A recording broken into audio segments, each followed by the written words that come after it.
Episode 89. Suamiku pria lumpuh. Mas Reza, makasih ya udah anterin kita pulang. No problemo, Fa. Aku mau balik lagi ke kantor. Pamit Reza, setelah menurunkan Bagas dari mobilnya. Siva hanya mengangguk, lalu membalik badan membawa Bagas ke dalam rumah. Ia pun tak lupa membuka heelsnya, dan masuk. "Oh, lega," ucapnya. "Kenapa dilepas?" "Lecet, Mas.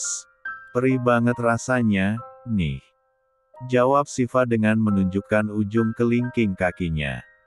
"Kenapa nggak bilang? Bisa minta Ali belikan sendal tadi. Nggak enak sama Mama, yang udah pinjemin sepatunya," bisik Siva. Bagas hanya menggelengkan kepalanya. Lagi dan lagi istrinya itu bertindak mengherankan. Mereka masuk ke kamar, lalu Siva merebahkan tubuh Bagas di ranjangnya. "Bentar, aku ganti baju dulu. Udah gerah banget rasanya," ucap Siva. Siva melepas satu persatu pakaian mewahnya. Tak peduli, Bagas menatapnya tanpa berkedip. Siva pun mengganti pakaiannya dengan kaos oblong milik Bagas, nampak kebesaran tapi cocok untuk tubuhnya yang mungil. Apalagi, ia hanya memakai hot pants yang tertutup oleh kaos itu. "Tumben, seksi?" tanya Bagas yang masih saja melirik. "Seksi kah? Asal ambil aja tadi." "Nggak papalah, Mama sama Papa lagi nggak ada," jawab Siva. Pun langsung melucuti pakaian Bagas satu persatu, dan menggantinya dengan kaos yang lain. "Fa, boleh jujur?" "Apa?" "Ngomong aja. Aku menginginkan kamu," jawab Bagas meski ragu. Siva hanya menatapnya dengan senyum, lalu mendekatkan wajahnya pada sang suami. Begitu dekat, hingga dahi dan hidung mereka bertemu satu sama lain. "Menginginkan yang bagaimana?" tanya Siva. "Jangan ditanya lagi, Fa. Kamu tahu maksudnya." "Aku tahu, hanya saja aku juga sedang menyabarkan diriku sendiri, Mas," lirih Siva, dengan tangan yang merayap di bahu Bagas. Ada rasa yang mengalir, begitu kuat. Berdesir serasa tak tertahan dalam tubuh Bagas. Tangannya lalu meraih tengkuk leher Siva, dan mendaratkan bibirnya di sana. Siva refleks mendongakkan kepalanya ke atas, menggigit bibir, dan sesekali menghela nafas panjang. Tapi, Bagas segera melepasnya agar tak lebih jauh bertindak. "Maaf, Fa. Aku hanya tak ingin kamu kecewa," sesalnya. Meski semburat wajah Bagas memperlihatkan jika ia ingin memberikan sesuatu yang lebih untuk sang istri. Siva menundukkan wajah sejenak, mungkin mengusap air mata kekecewaan yang sedikit jatuh. Dan setelah itu, ia kembali menatap Bagas memeluknya dengan begitu erat. "Aku tahu, Mas. Aku tahu kamu tak ingin mengecewakan aku. Aku tahu, kamu masih ragu dengan kekuatanmu sendiri. Aku akan menunggu, dan kamu harus tetap sabar untuk memperoleh jati dirimu lagi. Aku siap, kapanpun kamu memintanya," ucap Siva. Mungkin jika dipaksa, Bagas mampu. Tapi ia belum berani karena takut jika tak sama-sama merasakan kepuasan di antara mereka.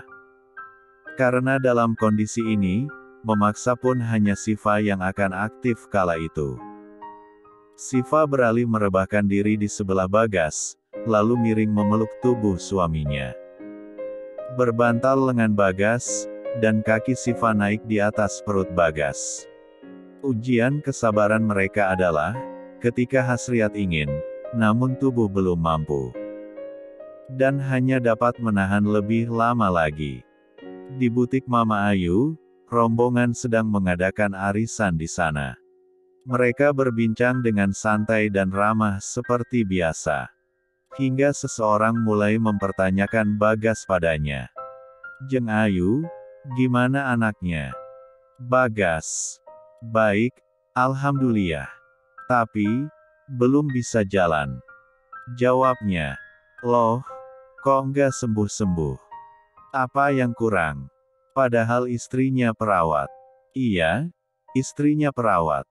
Begitu terampil, dan telaten merawat Bagas. Saya sampai terharu, dan gak menyangka jika dia bahkan bisa sebaik itu. Puji Mama Ayu. "Iya, baik.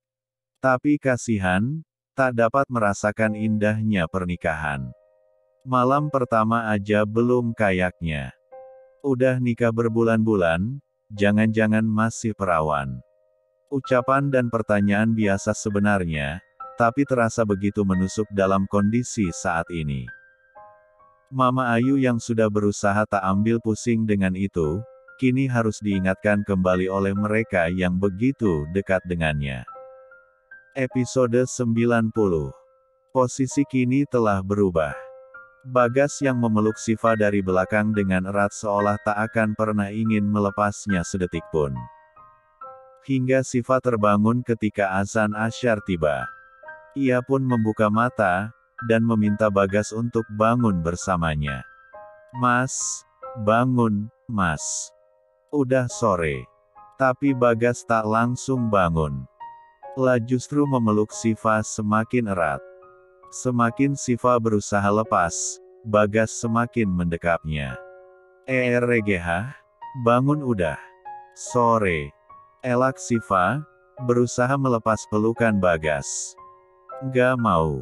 Masih mau begini," ucap Bagas, dengan berkali-kali mengecupi pipi Siva dan memainkannya seperti daging kenyal. "Mas, udahlah. Ayo bangun, terus mandi." "Makin ngelawan, makin gemesin, Humairah," ucap Bagas. Siva akhirnya pasrah, hanya diam menerima semua perlakuan Bagas padanya. Bagas seolah sedang mengecupi bayi gembul dan menciuminya dengan begitu gemas. Sesekali Siva kegelian, karena kumis dan jenggot tipis Bagas bergesekan dengan leher dan telinganya dengan responnya. "Ayolah, mandi. Biar seger nanti pas Mama pulang," pintanya lagi. "Iya, iya," ucap Bagas, lalu melepas pelukannya dan kembali terlentang di atas ranjangnya yang empuk itu. "Ayo bangun." Siva menjulurkan tangannya. Bagas perlahan meraihnya, dan Siva menariknya sekuat tenaga. Sampai di tepi ranjang, Bagas pun menggeserkan tubuhnya untuk turun dan Siva mendekapnya untuk berdiri. Bagas tegak dalam pelukan Siva, dengan kaki yang gemetar namun belum terasa apapun olehnya. "Coba, kamu lepas aku," pinta Bagas. "Jangan main-main, nanti jatuh. Sekali aja, kita coba," ucap Bagas, sembari sedikit mendorong tubuh Siva darinya. Siva sedikit demi sedikit mundur, tapi memang Bagas sama sekali belum dapat menapakkan kakinya utuh di lantai. Masih seperti tak ada tenaga, atau bahkan tak ada otot dan tulang di kakinya. Nyaris jatuh, untung Siva mendekapnya kembali. "Hampir, kan? Iya, besok dicoba lagi," ucap Siva, lalu mendudukkan Siva ke kursi roda untuk melucuti pakaiannya. Siva mengeramasi Bagas sore ini. Hari yang panas, membuatnya banyak berkeringat. Untung saja tak menimbulkan ruam di bagian yang lembab. Siva pun menggosok bagian itu dengan sabun khusus dari dokter kulit yang dihubunginya beberapa waktu lalu. Usai mandi, Bagas diletakkan di depan TV. Tali karet yang ia pesan datang, dan dipasang di ujung sofa bed agar Bagas dapat melatih kekuatan tangannya di sana. Kaki dibuat lurus, dan tubuh bersandar di bahu sofa panjang itu. Sementara pergelangan tangan dipasangi tali agar dapat menariknya dengan baik. "Dah, coba latihan sendiri, ya." Iva mau mandi dulu. Kecup Siva pada suaminya itu. Sepeninggal Siva, Bagas pun mulai melakukan aksinya. Menarik dan melepaskannya, seperti itu berkali-kali. Hingga tanpa sadar, Mama Ayu telah datang menyapanya. Bagas ngapain, sayang? Latihan, Ma. Buat otot tangan. Mama udah pulang. Sendiri. Iya, Papa masih ada rapat soalnya. Mama mandi dulu, iya. Nanti kita ngobrol bersama. Pamit sang mama padanya. Mama Ayu pun naik ke kamarnya, lalu masuk. Ia melepaskan pakaian dan merebahkan dirinya sebentar di ranjang. Entah kenapa, ucapan para sahabatnya selalu terngiang di kepala. Tiba-tiba, aku pengen cucu. Gumamnya dengan mata yang terpejam. Membayangkan ia berlarian dengan balita kecil yang begitu menggemaskan. Mas, Mama udah pulang. Tanya Siva. Udah? Mau mandi katanya. Oh, iya. Balas Siva, lalu duduk di belakang Bagas dan memijat bahunya. Kenapa semua alatnya dari karet, Va? Bola karet, dan ini tali karet. Tanya Bagas. Ya, karena dia elastis. Gampang kembali ke bentuk semula. Kayak bola karet, kan enak buat latihan telapak tangan. Iya, latihan ketajaman imajinasi juga. Balas Bagas. Sedang asyik mereka bersenda gurau, terdengar jeritan dari kamar Mama Ayu. Begitu kuat dan terdengar sangat ketakutan. Aregehah. Tolong. Va, Mama. Ucap Bagas. Siva pun spontan berlari ke atas, menghampiri sang mertua untuk memberikan pertolongan. Mama di mana? Pekik Siva. Di kamar mandi, Va. Masuk aja. Jawab Mama Ayu. Siva pun menurutinya, membuka pintu kamar mandi dan melihat Mama sedang ketakutan di pojok kamar mandi. Kenapa? Itu, ada kecoa. Lah, mana? Itu. Tunjuk Mama Ayu dengan tubuh bergidik. Hi. Siva pun kegelian. Akhirnya dengan membuang rasa geli, Siva dengan spontan meraih semprotan dari lemari kaca. La mendekati kecoa itu dan menyemprotnya hingga mati karena busanya. Akhirnya, musnah. Ucapnya dengan bangga. Va, kamu tahu, apa yang kamu gunakan? Lirik Mama Ayu. Apa? Tanya Siva, sembari melirik genggamannya. Ternyata, sebuah sabun muka terkenal dengan merek Mesh Glowing yang ia semprotkan. Wow! Kecoa ini mati dalam keadaan glowing. Ucap Siva. Episode 91. Suasana makan malam sedikit mencekam. Mama Ayu mendiamkan Siva, sedangkan Siva pun ragu untuk menyapanya. Karena terlalu sepi, akhirnya Papa Erlen mencoba menjadi penengah. Kalian kenapa? Nggak apa-apa. Jawab kedua wanita itu bersamaan. Kok Demon? Iva? Tadi bunuh. Astagfirullah. Bunuh apa? Kaget Papa Erlen. Bunuh kecoa, soalnya Mama takut. Jawab Siva. Siva bantuin Mama, tapi kok malah didiemin. Ya gimana nggak kesel, Siva bunuhnya pakai sabun muka Mama, Pa. Itu baru beli 1 paket kemarin. Belum juga dipakai. Udah abis tadi. Jawab Mama Ayu kesal. Sontak penuturan itu membuat Papa dan Bagas tertawa renyah. Menjengkelkan bagi para perempuan, tapi begitu lucu bagi para laki-laki. Seorang Mama Ayu yang biasanya tegas dan diam, sekarang harus bersitegang dengan menantu semata wayangnya dengan cara receh seperti ini. Mama kan bisa beli lagi. Nggak terlalu mahal, kan? Kenapa harus kesel? Bujuk Papa Erlen pada istrinya. Ya udah, besok beli lagi. Kesel aja, dipakainya sama kecoa. Iya, kan Iva nolongin mama. Tapi, beliin Iva sekalian, iya. Masa iya? Kecoa doang yang glowing. Iva, tegur Bagas pada istrinya. Iya, Mas. Canda, balas Siva. Makan malam pun kembali dilanjutkan hingga selesai. Siva mulai lagi membuat larutan air garam untuk Bagas, sedangkan Bagas sendiri bersama Mama Ayu di sofa bed. Apa yang kamu rasakan sekarang, sayang? Nggak ada, Ma. Hanya, entah kenapa, kaki belum sama sekali ada rasanya. Mama Ayu pun mengusap kaki Bagas dengan lembut, sembari memijatnya perlahan. Ia rindu dengan Bagas yang suka berjalan secepat kilat.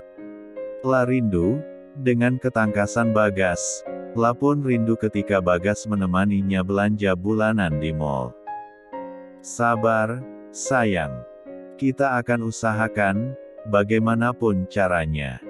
Segala upaya, akan Mama lakukan melalui Siva. Iya, Ma. Terima kasih. Jawab Bagas. Ma, besok izin, ya. Mau bawa Mas Bagas ke rumah ayah? Tanya Siva yang datang membawa baskomnya. Ngapain? Mau tengok bayi, Ma. Sahabat Iva lahiran. Bentar kok. Jawab Siva. Wajah Mama Ayu seketika murung. Ia kembali teringat dengan ucapan para sahabatnya mengenai cucu. Enak kali ya, punya cucu. Mama bisa pensiun, dan fokus urus cucu di rumah. Hah? Apa? Kaget Papa Erlat. Maksud Mama? Mama pengen punya cucu. Dari Bagas. Tanya Bagas yang tak kalah terkejutnya. Mama Ayu mengangguk, merasa tak enak hati sebenarnya. Tapi biar bagaimanapun, itu keinginan terbesarnya saat ini. Sabar ya, Ma. Nanti kalau udah bisa, Iva akan buatin cucu buat Mama. Ucap Siva. Meski, entah kapan itu akan terjadi. Iya sayang. Siva spontan menutup mulutnya. Panggil apa tadi? Coba ngomong lagi.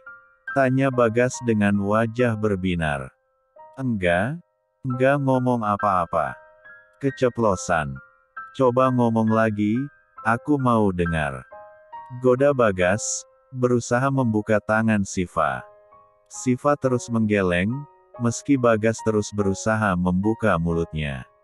Terus seperti itu dengan kekocakan mereka di hadapan Mama dan Papa. Itu nyata, terpampang jelas di hadapan keduanya. Mama dan Papa pun terharu menatap momen yang langka itu. Ketika Bagas tertawa lepas dan tampak begitu penuh harap dan bahagia. Dia jarang seperti itu, bahkan ketika sehat. Bisik Papa pada Mama. Biarkan saja, yang penting mereka bahagia. Balas Mama. Masuk kamar yuk. Ayo. Mama dan Papa bergandengan tangan, pergi dari Siva dan Bagas. Mereka naik ke atas dan kembali ke kamar untuk memberikan momen pada keduanya.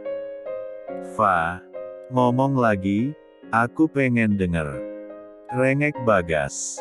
Enggak, malu. Ada Mama sama.